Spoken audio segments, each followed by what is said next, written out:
हाँ तो मेरे प्यारे छात्रों, आज के इस वीडियो में हम आपको क्लास 9th का बिहार बोर्ड का आपका 7वां चैप्टर नंबर 7वां चैप्टर जिसका नाम है भारत के पड़ोसी देश 7 का 100 नंबर बांग्लादेश। ठीक है, भारत भूमि एवं लोग बांग्लादेश मतलब ज्योग्राफी का ये हम 7वां चैप्टर का 100 नंबर 7 नंबर में है ना अलग अलग, तो 100 नंबर जिसका नाम है बांग्लादेश, इस चैप्टर का पूरा हम अध्ययन करेंगे। इसमें एक एक चीज आपको बताएंगे पॉइंट वाइज, फिर इसके प्रश्न का सॉल्यूशन करेंगे।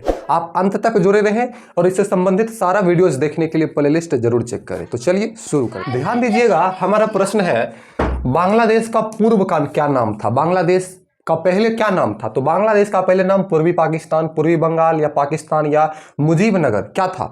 तो बांग्लादेश का पूर्व पहले का नाम था पूर्वी पाकिस्तान। क्या नाम था? पूर्वी पाकिस्तान। ध्यान रखिएगा। चलिए आगे बढ़ते हैं हम लोग। दूसरा प्रश्न है भारत के साथ बांग्लादेश की स्थलीय सीमा कितनी लंबी है। 4018 किलोमीटर, 4006 किलोमीटर, 4180 किलोमीटर, 4009 किलोमीटर, कितना है? तो आपका ऑप्शन नंबर ख होगा, 4006 किलोमीटर भारत का स्थलीय सीमा बांग्लादेश से सटी हुई है। ठीक है, यह लंबी है। चलिए अगला आपका तीसरा प्रश्न है, ध्यान दीजिएगा। तीसरा प्रश्न, बांग्लादेश कब स्वतंत्र हुआ। तो बांग्लादेश आपका 17 दिसंबर 1970, 18 अक्टूबर 1971, 17 दिसंबर 1971, 18 मार्च 1901। तो आपको पता है कि बांग्लादेश 17 दिसंबर 1971 को आज़ाद हुआ था। ठीक है, 1971 को आज़ाद हुआ था। आपका चौथा प्रश्न है बांग्लादेश एशिया महाद्वीप के किस भाग में है। तो बांग्लादेश एशिया महाद्वीप के पश्चिम भाग में है। किस भाग में है? पश्चिम भाग में है। ठीक है, चलिए आगे बढ़ते हैं। और आपका पांचवा प्रश्न है, ध्यान दीजिएगा, आपको पढ़ाई भी थी चैप्टर में। ब्रह्मपुत्र नदी को बांग्लादेश में किस नाम से जाना जाता है। तो ब्रह्मपुत्र नदी को बांग्लादेश में जमुना नदी के नाम से जाना जाता है, जमुना नदी। ठीक है, चलिए आगे आपका 6 नंबर लघु उत्तरीय प्रश्न आ गया है। लघु उत्तरीय प्रश्न है ढाका नगर की स्थिति एवं महत्व पर प्रकाश डाले। ढाका बांग्लादेश की राजधानी है।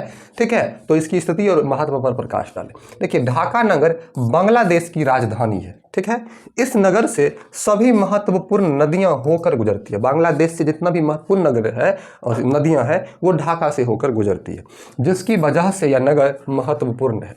आंतरिक बंदरगाह है बांग्लादेश के लिए। आंतरिक बंदरगाह मतलब जहां पर समुद्री जहाजें उतरती है, रुकती है, ठहरती है। ठीक है, अगला आपका दूसरा क्वेश्चन है कि बांग्लादेश के धरातल का विवरण दीजिए। देखिए बांग्लादेश एक डेल्टाई प्रदेश है जो विश्व के सबसे बड़े डेल्टा गंगा ब्रह्मपुत्र के मध्य स्थित है। विश्व के सबसे बड़े डेल्टा गंगा ब्रह्मपुत्र के मध्य स्थित है।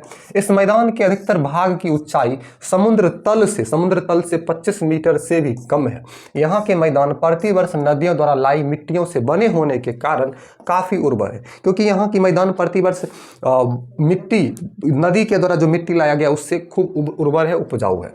यहाँ तटवर्ती क्षेत्र दलदली क्षेत्र है, दलदल तटवर्ती नदी के किनारे का। नदियों द्वारा जमा की गई मिट्टियों के कारण डेल्टा क्षेत्र के तट के पास अनेक छोटे छोटे टापू बन गए। बांग्लादेश के पूर्वी तट पर स्थित कॉक्स बाजार विश्व का सबसे बड़ा बलुई बीच है। आप लोग सुनिएगा ना, गोवा वाला बीच पे, वही है बलुई बीच। ठीक है, चटगांव तथा सिलहट क्षेत्र में कम ऊंचाई वाले पर्वतों की श्रृंखलाएं पाई जाती है। यह पहाड़ियां समुद्र तल से औसत 200 से 300 मीटर की ऊंचाई वाली है। इन पहाड़ियों के बीच पर्वतीय दर्रे पाए जाते हैं। तो यह आपका बांग्लादेश के धरातल का विवरण जाना। इसका तीसरा प्रश्न आप लोग देख लीजिए। तीसरा क्वेश्चन है बांग्लादेश की आर्थिक संसाधनों का संक्षेप में वर्णन करें। ठीक है, अब बांग्लादेश के आर्थिक संसाधनों का संक्षेप में हम वर्णन कर लेते हैं। ध्यान दीजिएगा। देखिए बांग्लादेश की आर्थिक व्यवस्था पूरी तरह से कृषि पर आश्रित है, खेती पर। देश की सकल घरेलू उत्पाद में कृषि का 1/3 योगदान है। मतलब 1/3 मतलब 75%। ठीक है, योगदान है। समस्त रोजगार का 81% विदेशी व्यापार से प्राप्त आय का 80% तथा राष्ट्रीय उत्पाद का 50% से अधिक कृषि से ही प्राप्त होता है। आप लोग देख लीजिए कि 80% राष्ट्रीय उत्पाद का 50% से ज्यादा कृषि से प्राप्त होता है। देश की 82% कृषि भूमि पर चावल 6% और जूट 4% और गेहूं 10% पर सब्जी व जल नकदी फसलें उगाई जाती है। यहाँ विश्व का 6% जूट उगाया जाता है। दुनिया का 6% जूट यहाँ उगाया जाता है। देश का 7% जूट मैमनसिंह जिले में उत्पादित होता है। पूरे देश में बांग्लादेश में मेमन जिले में। यहाँ सिलहट तथा चटगांव की पहाड़ियों पर चाय की खेती होती है। गन्ना, तंबाकू तथा गेहूं यहाँ की अन्य फसलें हैं। बांग्लादेश में आधुनिक उद्योग धंधों का विकास न के बराबर, आधुनिक उद्योग धंधा वहां पर नहीं के बराबर हुआ। यह खनिज संसाधन के दृष्टिकोण से निर्धन देश है। यहाँ पर खनिज संसाधन बहुत कम मात्रा में, खनिज संसाधनों की कमी होने के कारण यहाँ उद्योगों की संख्या बहुत कम है। राष्ट्रीय उत्पाद का केवल 10% उद्योगों से प्राप्त होता है।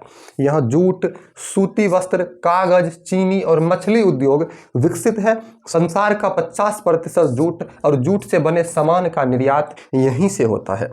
इस प्रकार बांग्लादेश में उद्योग धंधों की कमी होने के कारण यहाँ की अर्थव्यवस्था पूर्णतः कृषि पर टिकी हुई है। ठीक है, तो आपका ये चैप्टर हो गया है खत्म। इस चैप्टर में हमने आपको भारत के पड़ोसी देश बांग्लादेश के बारे में बताया। वीडियो आपको अच्छी लगी तो लाइक करके सब्सक्राइब कर लीजिए ताकि अगली वीडियो का नोटिफिकेशन आपको मिले या आप उसको जाकर प्लेलिस्ट में देख सकें। थैंक्स फॉर वॉचिंग, मिलते हैं अगले वीडियो में। धन्यवाद।